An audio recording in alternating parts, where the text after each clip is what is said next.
Ce podcast dédié à l'hémophilie vous est proposé par la société biopharmaceutique Sobi. HemoTalks accompagne les patients et leurs proches au fil de discussions, de témoignages et de conseils pour qu'ils puissent vivre leur vie au-delà de l'hémophilie. Aujourd'hui, la parole est donnée à Paul qui puise sa force dans ses deux garçons atteints d'hémophilie A. Quelle est l'importance du développement physique pour un enfant atteint d'hémophilie? Comment vivre la maladie au quotidien et quelle attitude adopter en tant que papa? Dans ce podcast, Paul nous partage son histoire, une opportunité de montrer à ses enfants que l'hémophilie n'est pas un frein à l'accomplissement de leurs rêves. Bonjour Paul, bienvenue. Bonjour. À l'annonce du diagnostic de vos fils, quelles ont été vos réactions de parents, futurs parents, et quelles sont les interrogations que vous avez pu avoir? Déjà, une première phase où il faut essayer, de comprendre l'hémophilie, comprendre la pathologie. C'est un raz-de-marée, c'est un tsunami émotionnel et puis c'est aussi, un tsunami, d'informations, surtout pour des gens qui ne sont pas issus du monde médical. Donc il y a toute une phase, de compréhension, d'appropriation, de découverte. Mais bien sûr, cette phase de découverte ne se fait pas dans la quiétude et dans le calme. Elle se fait, dans un moment où, votre vie, est chamboulée puisque vous découvrez, que votre enfant est atteint d'une maladie rare avec, potentiellement des implications, une dimension danger en tout cas, et plein d'interrogations sur son avenir.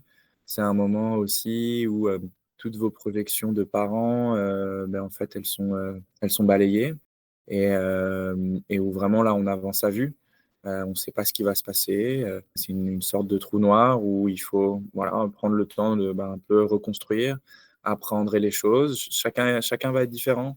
Certains, vont avoir besoin de beaucoup d'informations, d'autres vont avoir une période peut-être de déni. Chacun a son rythme, à l'intérieur du couple aussi. Chacun, ne gère pas de la même manière, cette phase-là, ce diagnostic. Donc, il faut réussir, à le vivre, différemment, à rester unis, tout en faisant son chemin personnel. Et la priorité, ça reste bien évidemment l'enfant. Trouver, les bonnes solutions et puis, avancer.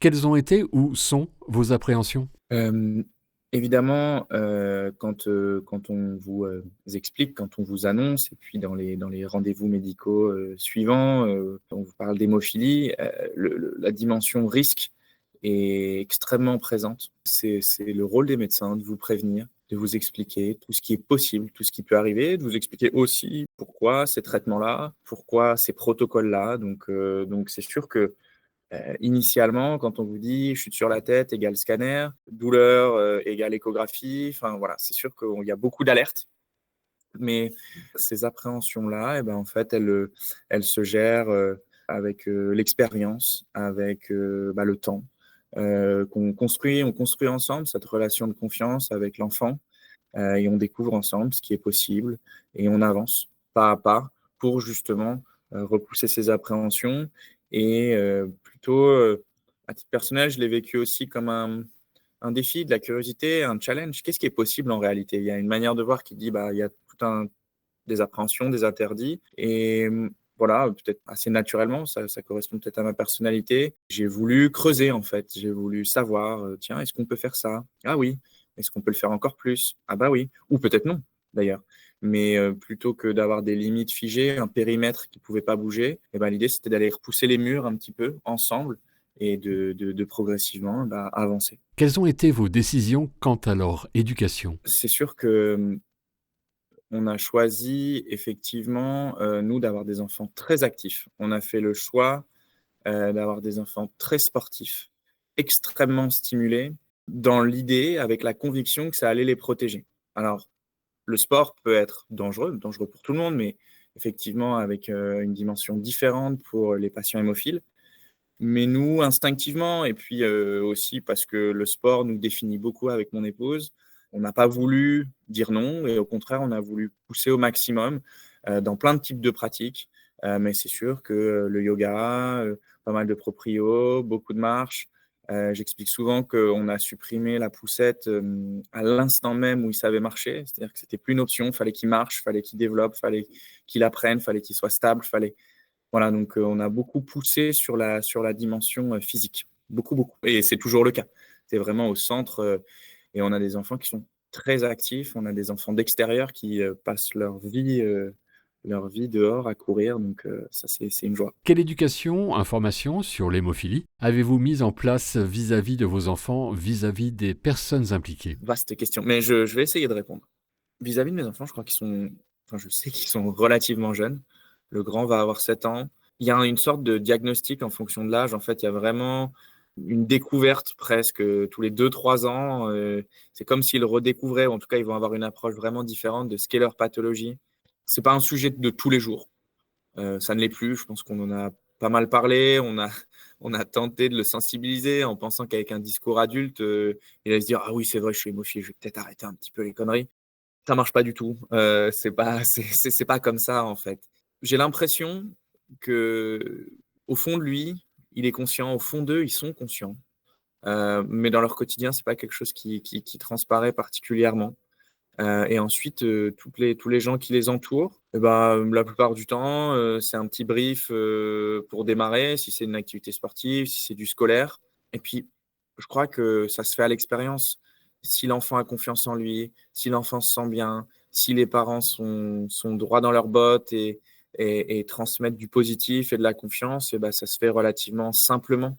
Voilà, mais après il existe plein d'outils, des brochures, des podcasts, des documentaires, plein de choses qui peuvent permettre, bah, parfois on n'est pas capable soi-même de transmettre le message qu'on voudrait et c'est peut-être de trouver d'autres outils. Je sais aussi que même dans certains services, il y a les infirmières du service d'hémostase parfois se déplacent dans les écoles ou dans les clubs de sport pour expliquer parce que ça va être charnière. C'est important dans la construction de l'enfant. Comment les gens qui l'entourent vont vivre ça? Est-ce que l'enfant, comme, il y a 30 ou 40 ans, va être mis de côté à la récréation parce qu'on a peur pour lui? Ou est-ce qu'il va être intégré intégralement dans la vie de tous les jours avec les autres, dans toutes les mêmes activités? Voilà. Aujourd'hui, on ne peut plus légitimer, qu'un patient hémophile soit mis de côté pour des raisons de risque. C'est plus valable, ça c'est obsolète. Comment avez-vous fait vos choix? Quelle était la place du couple lorsque vous avez dû faire ces choix? Alors le couple, à l'intérieur de ça, c'est un sujet, épineux. Je j'imagine que le couple, sans hémophilie, avec l'arrivée, des enfants, n'est pas chose facile, mais c'est vrai que ça rajoute peut-être un niveau de complexité. Il faut réussir à se mettre d'accord, fonctionner en binôme alors que, les risques perçus sont beaucoup plus élevés. Forcément ça le met sous pression, ça le met à rude épreuve. Avec mon épouse, on a été aidés pendant un long moment par une psychologue, spécialisée, alors pas en hémophilie, mais pour accompagner des familles où les enfants traversaient, la maladie. Donc ça nous a aidés beaucoup. Peut-être d'ailleurs, faudrait qu'on y retourne un petit peu parce que, en fait, c'est jamais résolu. Le couple, c'est un travail, du quotidien et encore une fois, qui via ce prisme, de l'hémophilie, peut se retrouver confronté à des choses, qui sont, plus ou moins gérables. Alors c'est peut-être un peu cliché, ce qui se passe, chez nous, mais c'est vrai que moi j'aime beaucoup le risque et je voudrais que tout soit possible. Mon épouse est peut-être un petit peu plus influencée par la peur et donc il faut trouver le juste milieu, pour que tout le monde soit en adéquation et pour ne pas trop faire souffrir l'un ou l'autre. Comment vous êtes-vous entouré? Psy, équipe soignante ou autre? En ce qui concerne les professionnels, que l'on a pu avoir autour de nous, on a eu beaucoup de chance, on est suivi par le service d'hémostase de Lyon, avec, des gens qui sont fantastiques, des soignants, donc les médecins, les infirmières, tout le monde et même on y va beaucoup moins maintenant, on y va tous les 6 mois, mais c'est un plaisir, c'est vraiment une joie d'aller les voir. Il y a cette relation qui se tisse, et puis on est dans une pathologie où ils sont pas nombreux. Donc, il y a vraiment ce contact unique et très personnalisé. On a aussi énormément de chance de vivre dans un pays comme la France, avec un accès aux soins, absolument parfait, un accès, aux meilleurs traitements, un service, à Lyon qui compte dans ses rangs des médecins, des infirmières bien sûr, mais, une psychologue, on a des kinés, on est très gâtés. Donc voilà et c'est pas vraiment un choix, c'est-à-dire que tout est disponible, donc ça c'est une vraie chance. Après ensuite, certainement pour ce qui est d'un suivi plus psychologique, là il faut, Déjà, la première étape, c'est de s'en rendre compte. Il faut accepter qu'on a besoin d'aide et là, le service, souvent, connaissent des gens, ils ont capacité à nous flécher vers tel ou tel professionnel qui pourra nous accompagner. Et quelque chose que je rajouterais, qui a été, charnière et vraiment, très important dans notre construction, ça a été, la dimension associative. Le fait de participer, à de l'éducation thérapeutique. Donc là, c'est vraiment toute une formation ou en tout cas un programme où soignants et patients sont unis pour aider, les nouveaux entrants dans la maladie à découvrir, à être mieux armés, à parler, à se rencontrer, croiser d'autres parents, avec, d'autres problématiques ou les mêmes. Parce que ça fait du bien aussi de se dire: «Oh, je suis pas seul». Eux aussi, ils traversent ça. Eux aussi, ils pleurent quand ils racontent, le diagnostic de leur enfant. Cette maman aussi a ce vécu, enfin, voilà, c'est des choses qui moi, en tout cas, pour moi, ont été vraiment, marquants et qui ont aussi déclenché mon engagement associatif par la suite. C'est-à-dire que j'ai vécu à travers ce programme, j'y suis allé vraiment, forcé par mon épouse. J'avais dit: «Moi, déjà l'hémophilie, ça me gave».